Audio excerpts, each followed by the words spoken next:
Here is what actually unfolds for two individuals with identical salaries, the same city, the same entry-level position on the same Monday morning.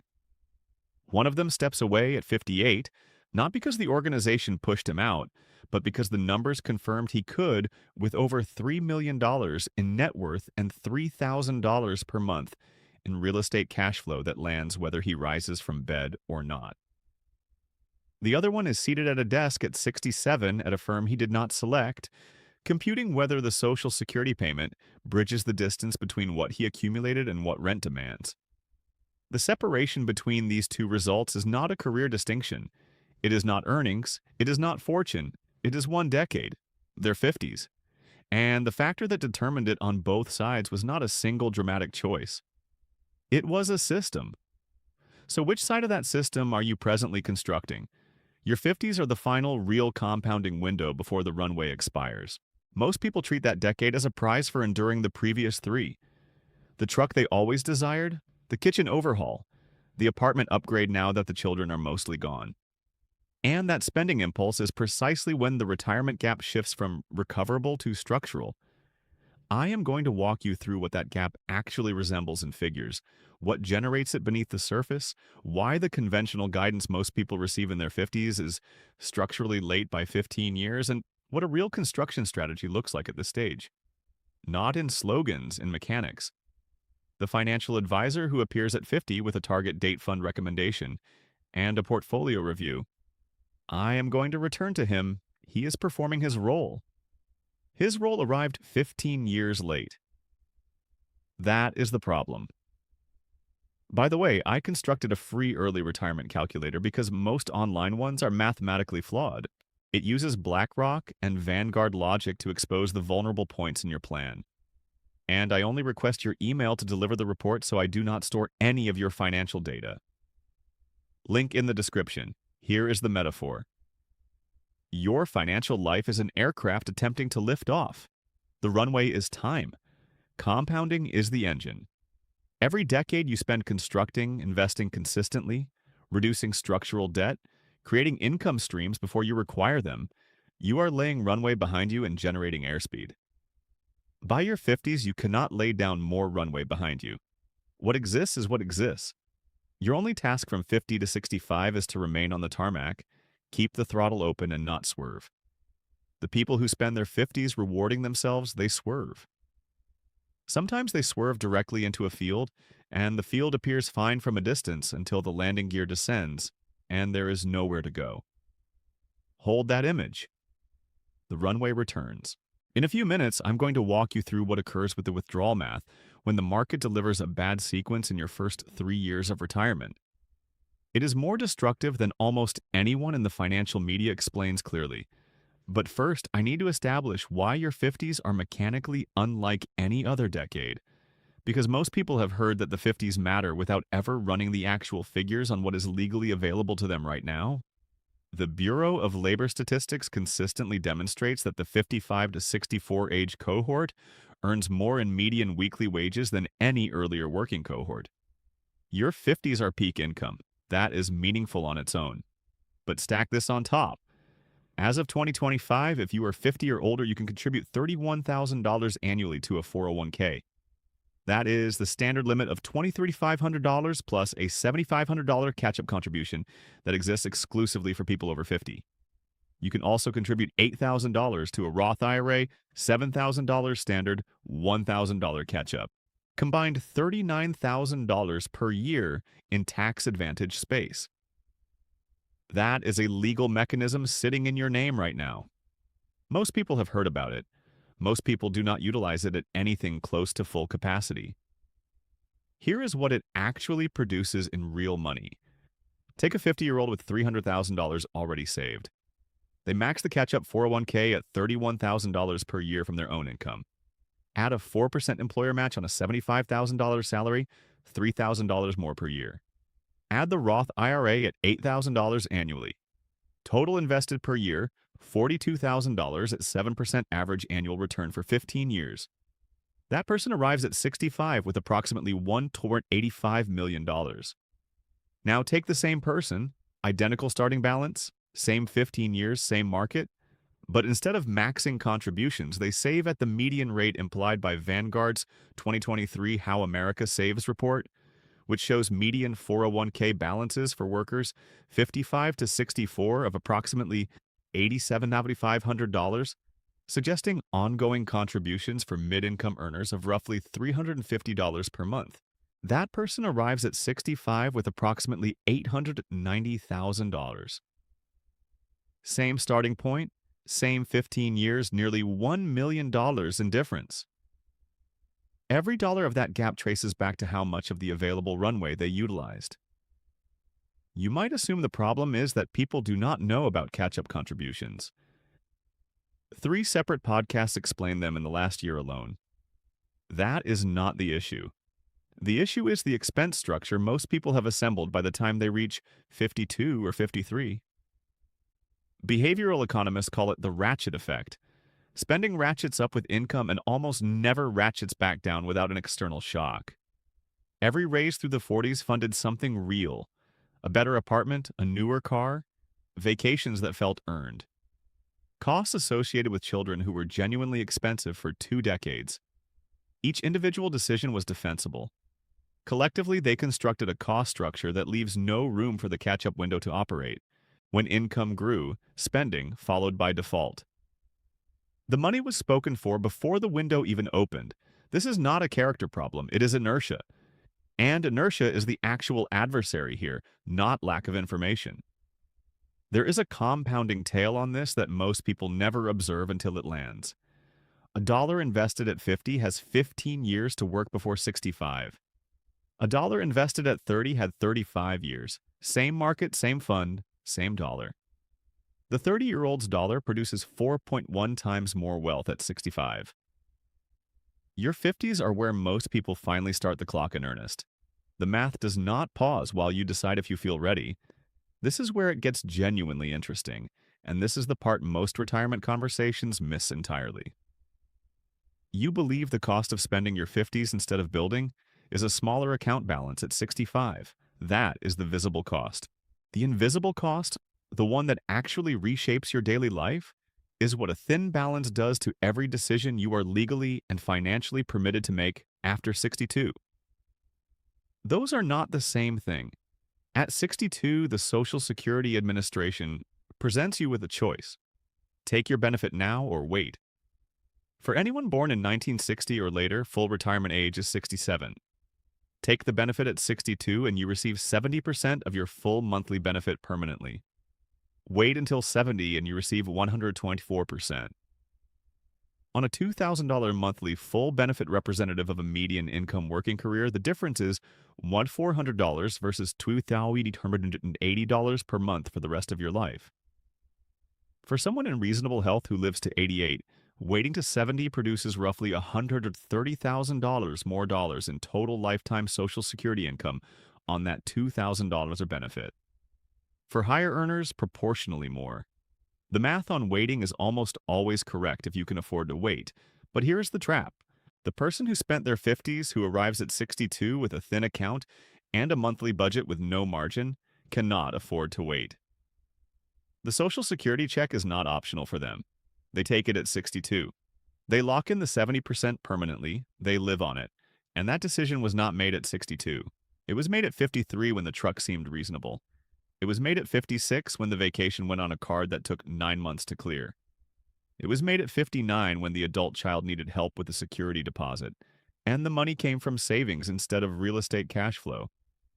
Your 50s do not set your retirement account balance. They set the decisions you are financially permitted to make a decade later.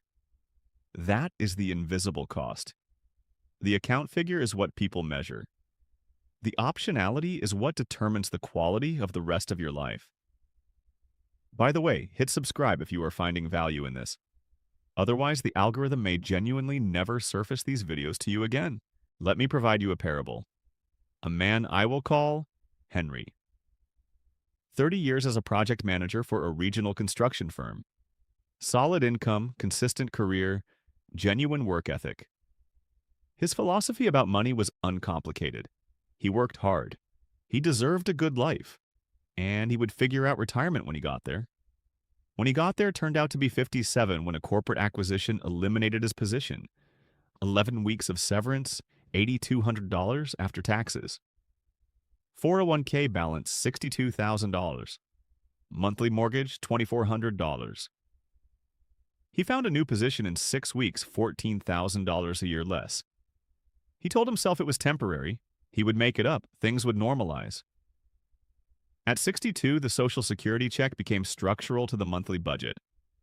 He took it early. 14 months later, the equity market pulled back 18%. His 401k, which he was already drawing from monthly to supplement the income gap, fell from $89,000 to $72,000 while he was making withdrawals. He did not get to choose the timing. Nobody does. Henry is not a failure. He is a system story. The system he constructed through his 50s was optimized for comfort and present standard of living. It was not optimized for optionality, the capacity to make the better decision when the better decision requires a financial cushion, and the patience to wait behind it. Optionality is what permits you to decline Social Security at 62. Optionality is what permits you to hold an equity position through a bad market year instead of selling at the bottom to cover rent. You construct optionality in your 50s or you discover its absence at 63. And you find out which scenario you inhabit when the market decides to test the architecture you assembled. Now, let me show you the other side of spending your 50s. Because when I say spending your 50s, I do not always mean a second home or a boat. Sometimes the drain is quieter than that. Sometimes the most expensive thing you purchased in your 50s was a pattern. The Kaiser Family Foundation tracks employer-sponsored health insurance premiums every year. In 2024, the average annual premium for family coverage was $25,072. Your employer covers most of it. You do not feel it move through your checking account. Here is what happens when you depart the job at 60 or 62 before Medicare eligibility at 65. You fund that cost yourself. Affordable Care Act. Marketplace benchmark plans for a 60-year-old run between $13,000 and $20,000 annually depending on your state and your income level. That is between $1,080 and $1,667 per month in premiums before a single deductible copay or prescription cost is added. A couple I will call the Deans retired at 61 and 60 with $600,000 in combined savings. They modeled the 4% rule. The math cleared on paper and they stopped working. What they did not model was the 5-year healthcare bridge to Medicare. Their actual annual healthcare cost premiums, copays, and one outpatient procedure averaged $22,000 per year. They had modeled $8,000. The unmodeled gap, $100,000 in costs over 5 years, withdrawn from a portfolio during the exact window when you least want to be drawing at an accelerated rate. They are functional. They work part-time to reduce the withdrawal rate. Functional is not what they planned. That is one hidden drain. Here is another one that appears on almost no retirement planning spreadsheet. The Pew Research Center found that approximately 47% of Americans between 45 and 64 are simultaneously providing financial support to aging parents and to adult children. The average annual cost contributions toward a parent's care, supplementing an adult child's rent. Emergency family transfers runs between $8,000 and $15,000 per year, depending on the family. Call it $12,000 per year over a decade of your 50s. That is $120,000.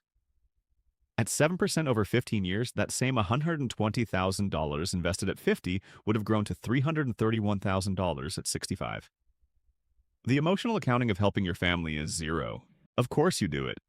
The mathematical accounting runs in the background, regardless of the emotional accounting. And then there is gray divorce. The divorce rate among Americans over 50 has roughly doubled since the 1990s. According to Pew Research data, the Rand Corporation estimated that gray divorce reduces household wealth by approximately 50% on average, because 2 separate households must now be funded from an asset pool that previously supported one. At 55 with $400,000 in combined net worth, a gray divorce exits both parties with approximately $200,000 each. Not catastrophic, but the wealth-building decade you need to execute now runs without a second income, often with a restructured cost structure, often with legal costs attached. People recover from this. It changes the geometry of the runway significantly. The field gets closer. None of these drains are exotic risks. All three are ordinary American life events that occur with statistical regularity in the 50 to 65 age band. The people who constructed strong, diversified income structures through their 30s and 40s, rental cash flow, dividend income, a large asset base can absorb all of them from cash flow without touching principal. The people who did not have to choose between the family obligation and the retirement account and the compounding tail runs regardless of which choice they make. The gap I am about to show you in actual figures is larger than most people expect. Not because I am dramatizing it, because the math is patient and it has had decades to accumulate. Path A at 50. This is someone who started constructing at 22.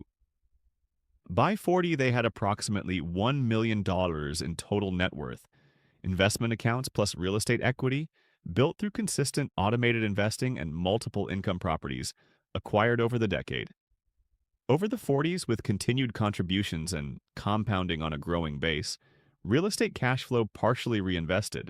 They arrive at 50 with approximately $2.3 million in total net worth, roughly $2 million in liquid investment accounts, $300,000 in real estate equity across multiple properties. The salary is now over $100,000 per year. At 50, they immediately begin maxing the catch-up limits.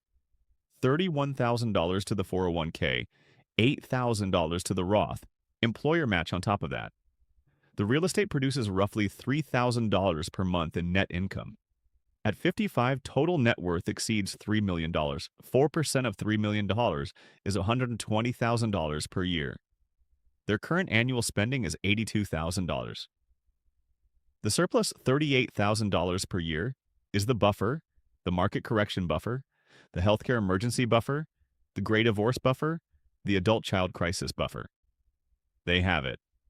At 58, they stop going to the job, not from a philosophy about freedom, from an arithmetic conclusion that held under 3 different stress scenarios. Path B at 50. At 40, net worth was approximately $58,700, mostly a partially recovered 401k and a thin savings account. In the mid-40s, they cleared consumer debt and got more serious about contributions. By 50, investable assets total approximately $240,000. They begin contributing $15,000 per year to the 401k, real effort, not the maximum. At 7% over 10 years from that $240,000 base, plus $15,000 per year. At 60, the account holds approximately $580,000. At 4% withdrawal, that is $23,200 per year from the portfolio. Social Security at 62, which the budget requires because there is no other income stream to bridge the gap, adds approximately $14,700 per year on a median full benefit reduced permanently by 30% for early claiming. Total retirement income $37,900 per year against a median annual expenditure for Americans over 65 of approximately $57,000. The gap is $1,900. Every year, that gap fills through spending cuts, principal draws, or part-time work. When you draw principal faster than the portfolio grows it, the account is on a one-way clock. When that clock reaches 0, you are in your late 70s or early 80s, and the decisions are not gentle ones. The gap at retirement between Path A and Path B exceeds $2 million.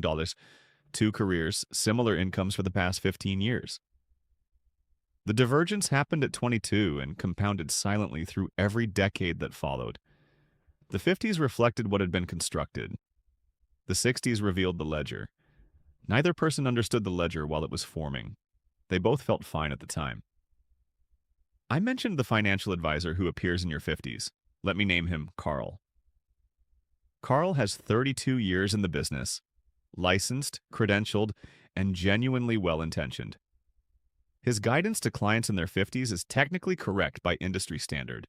Maximize the 401k, pick a target date fund matched to your retirement year, maintain 6 months of expenses in cash, and do not take Social Security before full retirement age.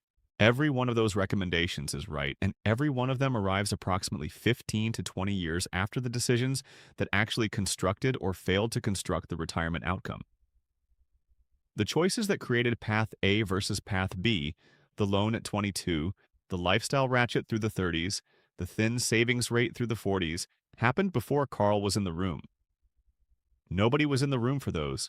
The conventional financial planning industry is structured to manage assets, not to construct them.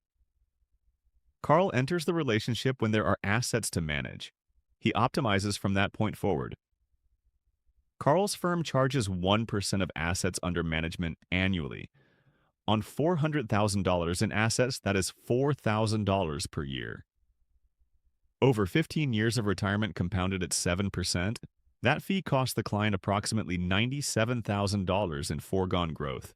Not because Carl extracts unfair value, because the incentive structure rewards him for gathering assets and charging a percentage, not for appearing 15 years earlier when the consequential decisions were being made carelessly.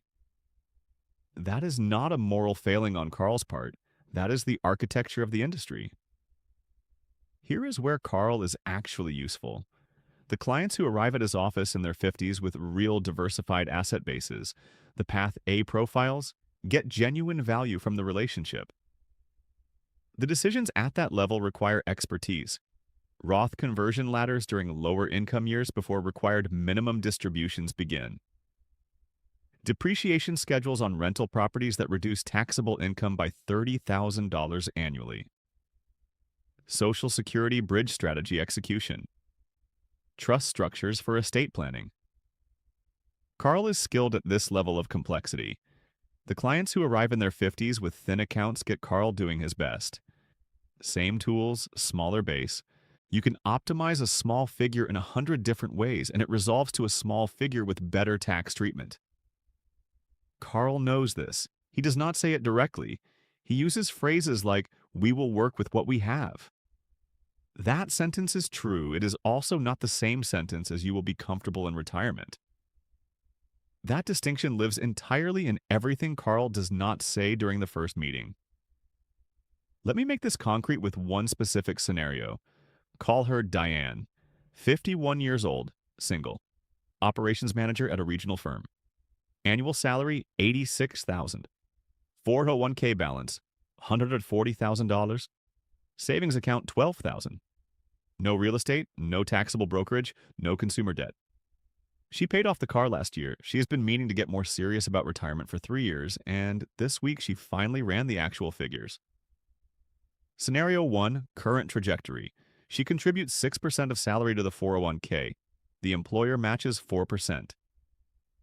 Total annual contribution, $8,600. She adds $200 per month to the savings account. At 65, after 14 years at 7%, the 401k grows to approximately $555,000.